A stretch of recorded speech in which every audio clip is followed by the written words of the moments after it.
1년에 두 차례씩 우리 기독교에서는 감사주일을 지킵니다. 맥추감사주일 그리고 추수감사주일을 지킵니다. 오늘은 추수감사주일로 지킵니다. 신앙의 자유를 찾아서 떠났던 사람들이 신대륙을 발견하고 힘들고 고통 가운데 많은 사람이 죽었지만은 그냥 도착하자마자 첫 번째 한 것은 하나님 앞에 예배를 드리고 그리고 농사를 지었습니다. 농사를 짓고 1년 후에 첫 열매를 하나님 앞에 드리게 된 것이죠. 이것이 추수감사절. 그래서 미국에서는 목요일부터 주일까지 3일 동안 계속해서 이 추수감사절을 쉽니다. 쉬고 하나님 앞에 예배드리고 하는 모습입니다. 우리는 어떻게 이 추수감사절을 드려야 될까? 1년 동안 하나님께서 우리 가정과 직장과 우리 자녀들과 모든 한일 가운데서 은혜를 주셨고 도와주셨기 때문에 1년 동안 지켜주신 하나님 은혜에 감사해서 이 감사 예배를 드리는 것입니다. 우리가 신구약을 성경을 쭉 살펴보면 178번의 감사가 나옵니다. 우리가 이 감사가 참으로 중요하다는 것이죠. 성경에는 감사라는 말이 그렇게 많이 나온다는 것은 하나님 앞에 감사함으로 나아가야 된다라는 뜻을 가지고 있습니다. 그럼 우리가 어떻게 하나님을 감사해야 되는가? 어떻게 하나님께 나아가야 되는가? 우리는 여러 성경을 통해서 알 수가 있는데요. 특별히 가만히 생각해 보시면 올 한 해에 어떻게 감사하고 있습니까? 무엇이 감사합니까? 힘들었지만 11월 셋째 주까지 여기까지 온 것이 하나님의 은혜인 줄 믿습니다. 지난주 장례식을 제가 2번 다녀왔습니다. 지난 9일날 우리 토남 집사님 부친께서 또 소천하셔서 그곳에 서울까지 다녀왔습니다. 우리 성도님들은 이게 대전도의 중심으로 해서 한 마음이 되어서 또한 함께 위로해 주셔서 너무 감사하고요. 그리고 또 한 분은 11일 날입니다. 11월 11일 날 새진영교회 가까운 교회입니다.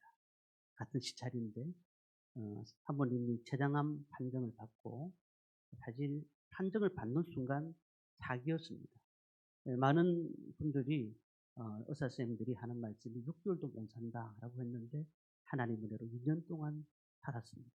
그리고는 투병 생활하다가 지난주 11일 날 또 하나님 부르심 때문에 가게 됐는데 돌아가시기 바로 전에 이게 시찰의 목사님께서 꼭 가보고 싶은 마음이 생기더래요. 그래서 어느 목사님이 꼭 사모님 보고 싶다고 그랬더니 처음엔 안 된다 하다가 그러니까 한번 가서 보고 왔는데 와 얼굴이 그렇게 아이같이 편안하더라는 거예요.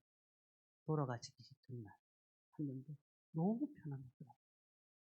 그 마음 그 얘기를 이제 발인 예배 때 이분이 설교하시면서 말씀하시는데 돌아가신 사모님 목사님께 하시는 말씀이 인사 말씀을 하는데 우리 목사님들, 성도님들이 우리 아내를 위해서 너무너무 많이 기도해 주셔가지고 6개월밖에 살지 못한다는 사람을 2년 동안 살게 하신 얼마나 하나님 은혜인지 모른다.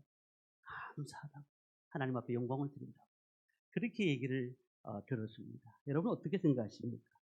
우리가 성도들이 뭔가를 받아서 내한테 뭔가가 있기 때문에 감사하는 것이 아니라 지금 현재에 내가 하나님이 주신 것이 무엇인가를 생각하며 감사하는 것. 이것이 이 모습 이대로의 감사를 하나님이 받으신다는 사실이죠. 우리가 감사는 아무나 할 수 있는 것이 아닙니다. 하나님의 은혜를 받은 사람들만이 감사할 수가 있는 거예요. 그러니까 하나님께서 그 사람에게 은혜를 베풀어 줬기 때문에 나는 하나님 앞에 감사하지 않을 수가 없다. 그런 마음들이 그냥 폭포수같이 흘러나와요. 그러면 감사가 넘치는 거예요. 감사와 불평이 땅속에 묻혀 있습니다. 그러면 많은 사람들은, 세상 사람들은 자꾸 불평을 꺼냅니다. 내가 없는 것, 내가 왜 이렇게 되었을까? 나는 왜 이렇게 태어났을까? 나는 왜 저 사람보다 없는 것일까? 라고 생각하면서 불평을 꺼냅니다. 하지만 우리 성도들은 불평과 감사가 땅속에 숨겨져 있다면 우리는 감사를 꺼내야 됩니다. 하나님이 나를 사랑하셔서 나를 구원하셨고 나를 여기까지 인도하셨고 나와 함께 하셨고 얼마나 감사할 제목이 많은지 몰라요. 그 감사를 생각하니까 우리는 감사가 나오고 세상 사람들은 불평이 나오는 것이에요. 오늘 우리 성도님들 어떻습니까? 감사가 나오십니까? 감사가 나오신다면은 우리가 늘 하나님 앞에 감사하시기를 바랍니다. 자, 오늘 뭐라고 되어 있습니까? 오늘 말씀을 한번 같이 읽겠습니다. 한 절이기 때문에 같이 읽습니다. 범사에 감사하라. 이것이 그리스도 예수 안에서 너희를 향하신 하나님의 뜻이니라. 우리가 하나님의 뜻이 무엇인가를 궁금해하는 분들 많으시죠? 하나님의 뜻이 뭘까? 하나님 나를 향한 뜻이 뭘까? 오늘 말씀에 나와 있네요. 하나님의 뜻은 우리가 범사에 감사하는 것이다. 하나님의 뜻은 우리가 범사에 감사하는 것. 범사가 뭐죠? 모든 일에 감사한다는 겁니다. 어떤 상황 가운데서도 성공할 때나 실패할 때나 아니면 기쁠 때나 낙심될 때나 행복할 때나 고난받을 때나 언제나 감사하는 것. 이것이 범사에 감사하는 삶인 줄 믿습니다. 자, 우리가 이 땅을 살아왔습니다. 그러면은 구체적으로 어떻게 감사를 해야 될까? 방금 말씀을 드렸습니다. 범사가 다 감사의 제목인 것이죠. 주일마다 이렇게 감사헌금 봉투가 올라오잖아요. 내용이 있습니다. 어떤 분들은 어떻게 감사합니다라고 말씀하십니다. 어떤 분들은 내용을 안 적어요. 범사에 감사합니다. 범사에 감사합니다라고 적었던 것은 지금까지 하나님 은혜로 왔습니다. 하나님께서 이끌어 주셨기 때문에 여기까지 왔습니다. 그렇게 감사헌금을 드리지 않습니까? 우리가 인간적으로 가만히 생각해 보십시오. 1년 동안 좋은 기억이 많습니까? 나쁜 기억이 많습니까? 솔직히 말해서 좋은 기억이 별로 생각이 나지 않고 좋지 않았던 기억이 자꾸 생각나는 것 같아요. 광야 생활, 고난 생활을 오늘 나누라면은 이 1년 동안에 나누려고 하면 아마 책 한 권 정도를 적으셔야 안 되겠습니다. 얼마나 많은 고난이 있었습니까? 지금 우리 교회도 80이 넘으신 어르신들이 계시는데 전까지 얼마나 많은 아픔이 있었고 얼마나 힘든 일들이 있었겠습니까? 그런데 중요한 것은 우리가 그런 고난 가운데서 감사할 조건보다는 불평할 조건들이 많은 그 가운데서 우리가 예수를 믿었다는 거 아니겠습니까? 그리고 하나님께서 우리를 여기까지 인도하신 것. 세상 사람들은 몰라요. 알 수가 없어요.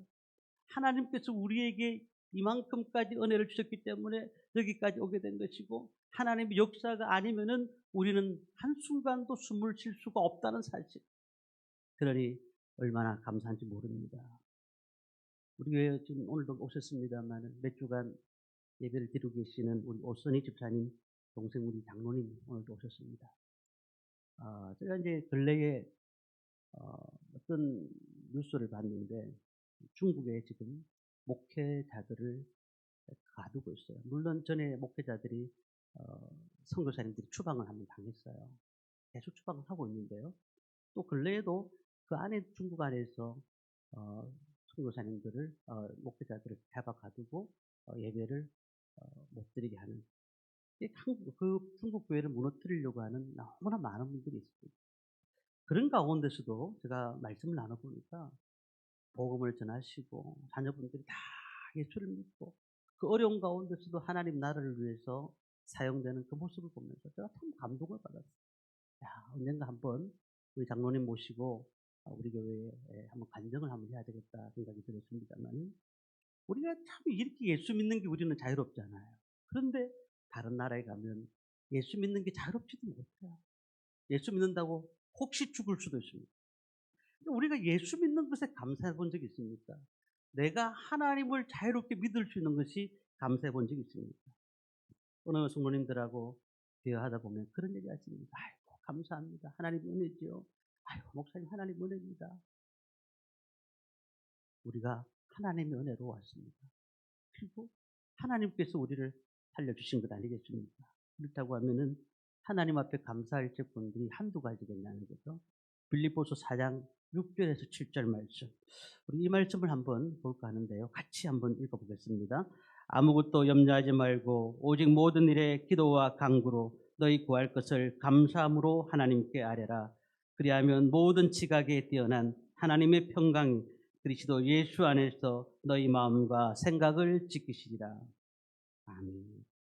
평생 인생 가운데서 염려가 많습니다. 아유, 오늘도 염려거리네. 한숨이 세워지죠. 힘든 자음이죠. 그런데 그 염려거리가 오늘 말씀 보니까 모든 일에 기도와 강구로 너희 구할 것을 감사함으로 하나님께 아뢰라고 말씀했습니다. 기도가 있어요, 우리는. 세상 사람들은 그냥 술 한잔 마시고, 아유, 오늘도 그런 일이 있네. 속상해하지 말고 그냥 생각을 없애자 하고 말지만은, 예수 믿는 사람들은 기도하는 거예요. 기도하면 하나님 감사합니다. 그 일들을 허락하신 하나님 앞에 감사합니다라고 하면은 그 삶 가운데 하나님의 평강이 그 가운데 내 마음과 내 생각을 지켜주신다라고 말씀하셨어요. 그러니까 염려할 때 염려하지 마시기 바랍니다. 기도하시기 바랍니다. 하나님께서 우리와 함께 하시니까, 하나님이 나와 함께 하시니까 얼마나 은혜가 됩니까? 어떤 분에게 묻습니다. 요즘 사는 게 좀 어떻습니까? 그러니까 아이고 죽을 맛입니다. 내가 죽을 맛입니다. 힘듭니다. 라고 하시는 분도 계십니다. 그러나 우리 예수 믿는 사람들은 어떻게 해야 되죠? 하나님 은혜로 잘 살고 있습니다. 하나님 은혜로 잘 살고 있습니다. 오늘 우리가 얼마나 범사에 감사할 제목들이 많습니까? 어떤 분도 그런 얘기합니다. 뭐 감사할 제목 있어야지 감사하지. 감사할 거 하나도 없어. 내 형편에, 이 형편에 어떻게 감사하냐라고 얘기하는 분들이 있습니다. 그러면 감사 없이는 막혀진 인생을 뚫을 길이 없어요. 우리 가운데 다 막혀 있어요, 인생이. 감사가 그것을 뚫고 가요. 감사합니다. 하나님 감사합니다. 여기까지 인도하신 하나님 감사합니다. 우리를 사용하신 하나님 감사합니다. 나를 예수 그리스도를 믿게 하신 것 감사합니다. 그 감사가 우리 인생의 막힌 부분이 뚫려지는 역사를 가지고 있다는 겁니다. 하나님 은혜 때문에 감사하잖아요. 미국에 이런 얘기가 있습니다. 부모님들 자녀를 교육을 시킵니다. 근데 교육을 시키는데 훈련 목적으로 교육을 시키잖아요. 그래서 심부름을 시키기도 하고, 미국에는 땅이 넓으니까 잔디를 깎기도 하고. 빌이라는 소년이 있었습니다.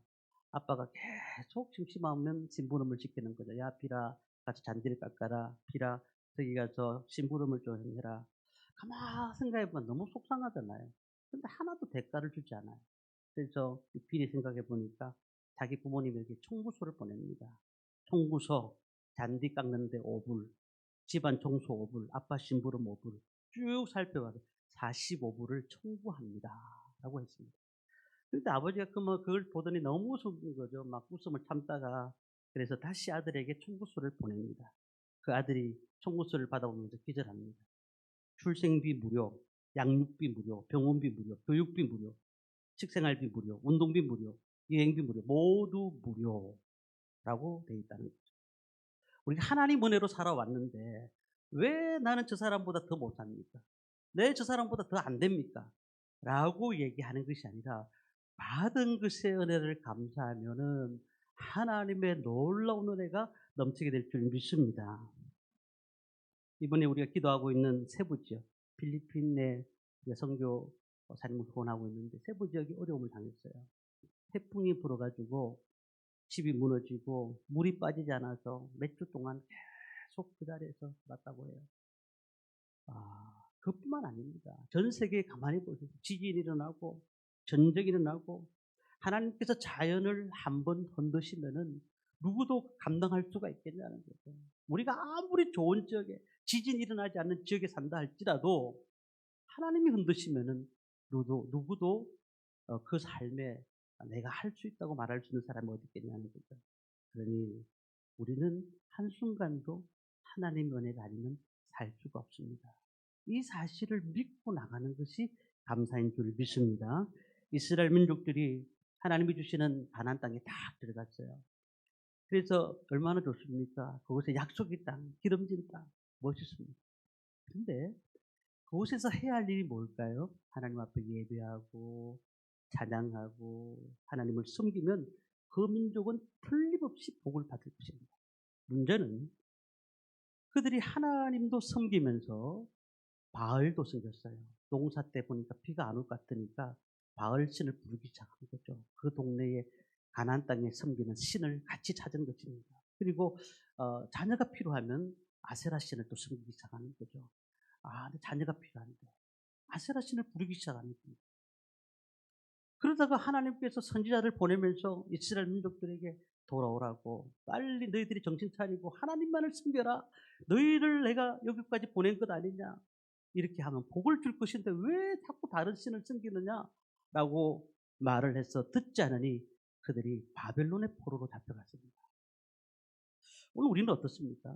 지금 신앙생활 처음 할 때는 하나님만 섬기겠다고 얘기를 했지만 세상 사람들 하는 거 보니까 자꾸 타협하며 살잖아요.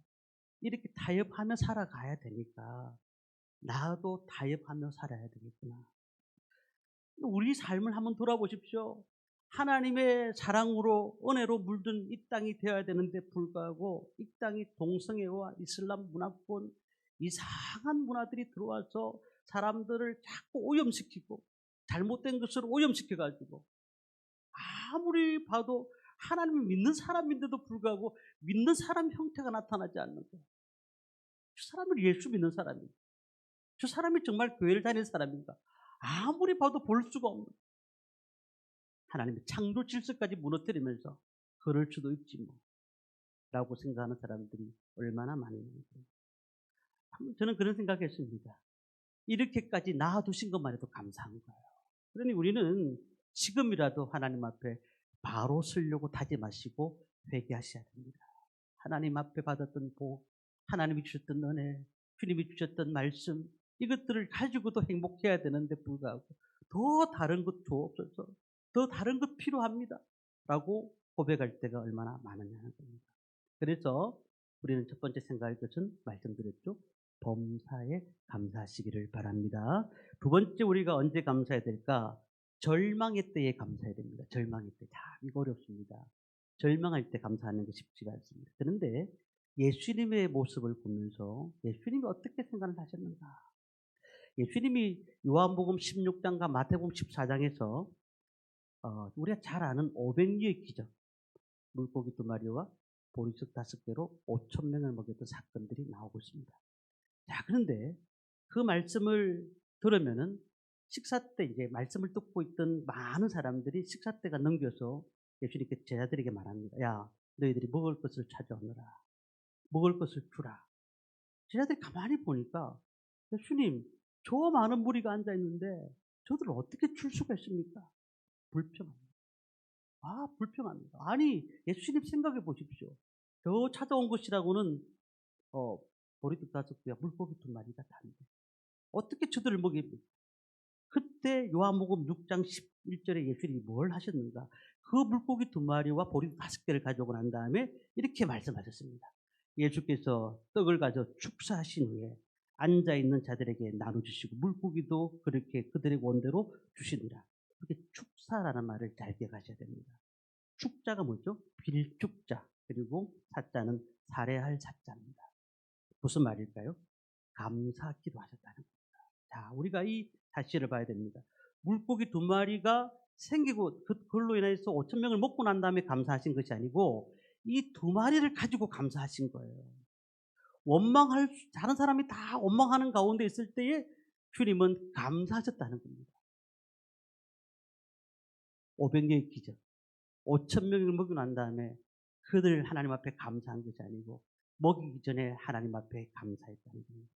요한복음 11장 41절에서 43절까지 말씀도 보면은 죽은 나사로를 살리는 역사를 나타냅니다. 죽은 나사로야. 그런데 죽은 나사로가 다 살아오고 난 다음에 감사한 것이 아니었어요.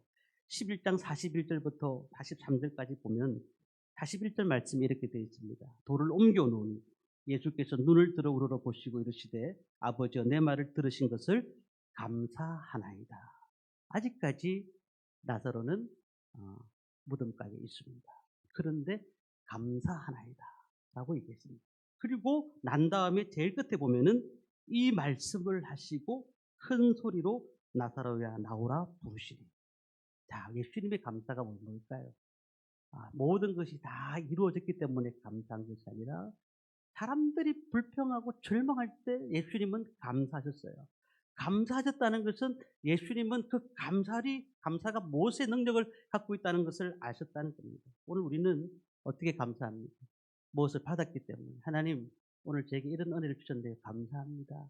나에게 병을 고쳐주셨는데요. 감사합니다가 아니라 병을 고치기 전에 우리의 삶에 힘든 여정이 있는 가운데서 하나님 앞에 주님 감사합니다. 주님 어떻게 되든 하나님께 맡깁니다. 감사합니다.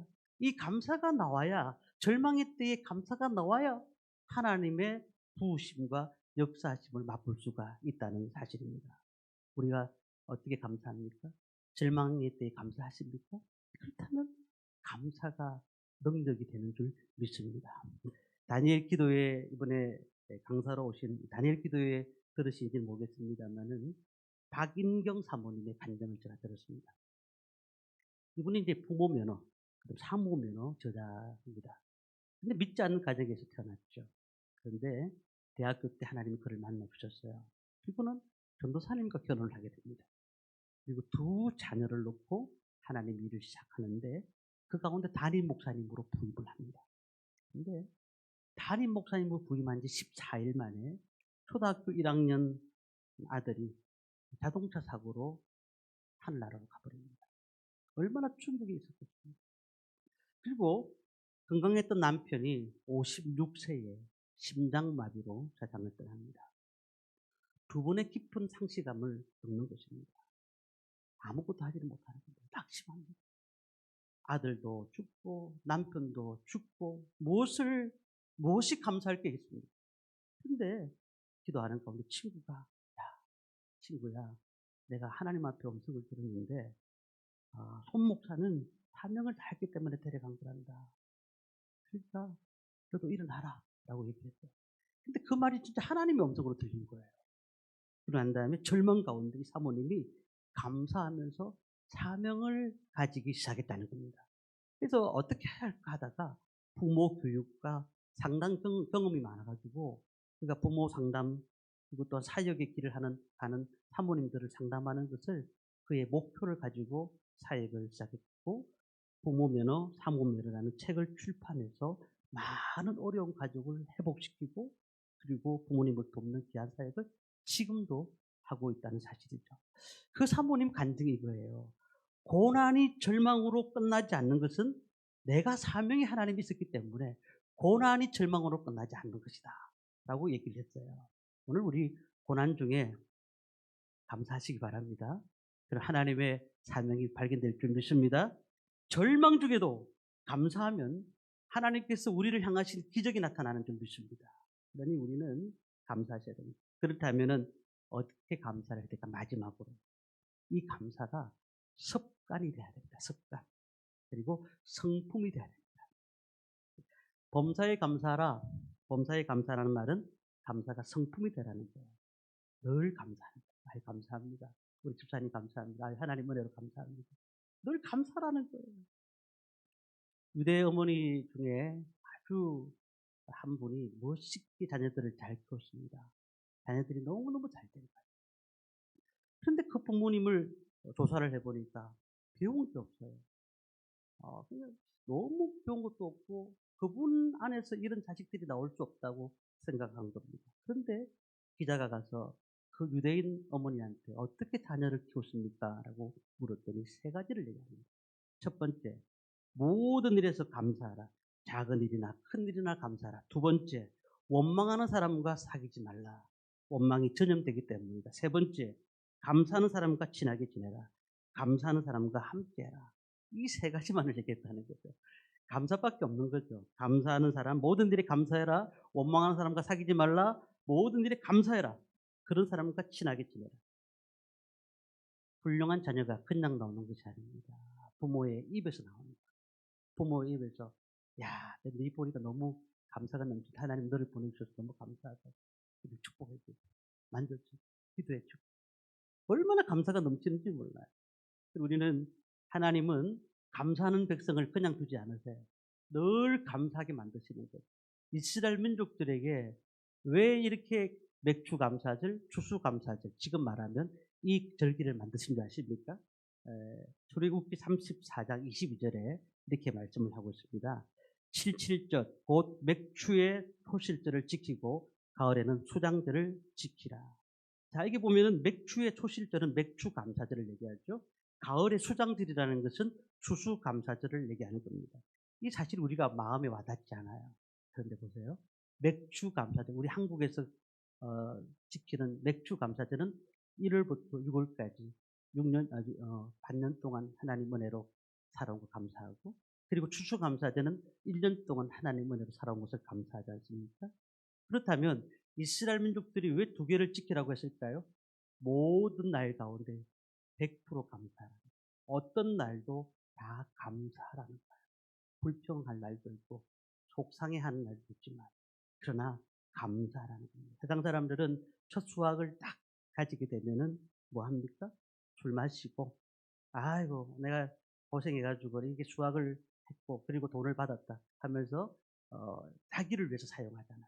그런데 하나님의 백성은 하나님이 함께 하셨기 때문에 이렇게 주님께서 우리를 수확하게 하셨고 우리를 이끌어 가셨으니까 하나님 앞에 예물을 드려야 됩니다. 그래서 맥주 감사절날, 추수 감사절날 하나님 앞에 예물을 드리는 것 아니겠습니까? 오늘 우리는요, 이 감사의 절기를 뭐 어느 목사님이 만들었을 것이다. 아니에요.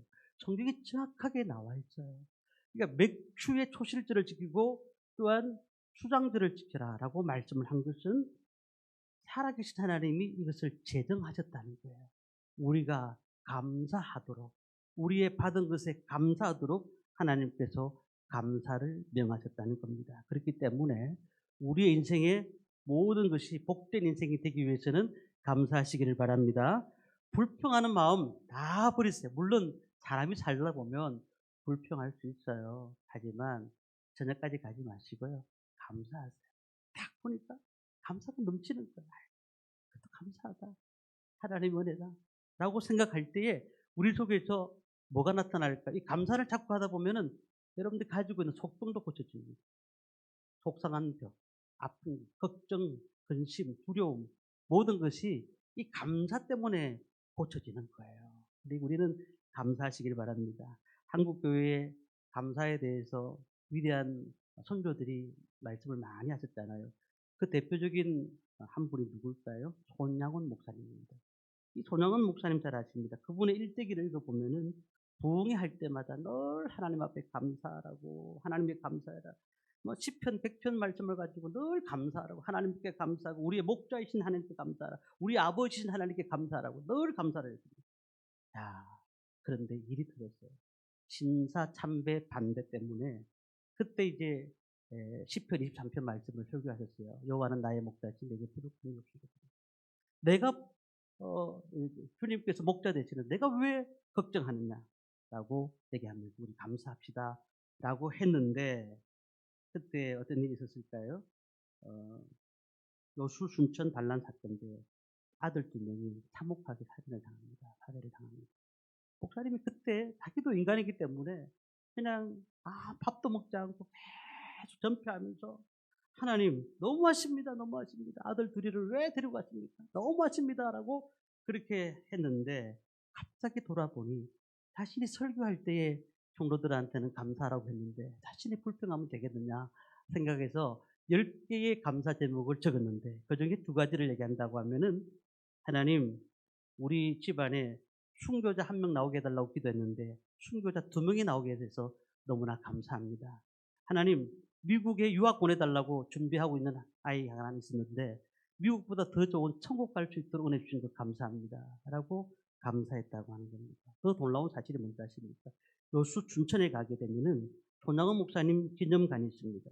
거기 보면은 춘천 지부의 교인들이 함께 기념 예배를 드렸던 곳입니다. 그곳에 성경책이 있습니다. 손양원 목사님 사용하는 성경책. 바로 옆에 보면 감사헌금 봉투가 있어요. 감사헌금 봉투가 있는데 그날 아들이 2명 죽고 난 다음에 감사헌금을 했는데 자기가 살해받는 2배를 감사헌금 하나님 앞에 드렸다는 거예요. 오늘 우리가 참으로 뭘 감사합니까? 남으니까 감사하는 것. 그렇게 우리 감사하지 않습니까? 내가 조금 더 감사할 제목이 생기니까 감사하지 않습니까? 지금 하나님 앞에 서 있는 것만 해도 감사하시길 바랍니다. 말씀을 정리합니다. 우리 삶에는 감사가 넘치고 있습니까? 우리 받은 것에 감사하시기 바랍니다. 우리 성도님들 자꾸 감사가 사라지고 있습니다. 불평이 많이 일어나고 있습니다. 그렇다고 하면은 우리는 불평이 일어나면은 은혜가 되지 않습니다. 신앙생활이 힘듭니다. 오늘 범사에 감사하시고요. 절망의 때에도 감사하시기 바랍니다. 감사가 성품이 되시기를 바랍니다. 그래서 세상 사람들이 알지 못하는 하나님의 놀라운 형통의 복이 우리한테 임하셔서 하나님의 은혜를 경험하는 저와 성도님들 되시기를 주님의 이름으로 축원합니다.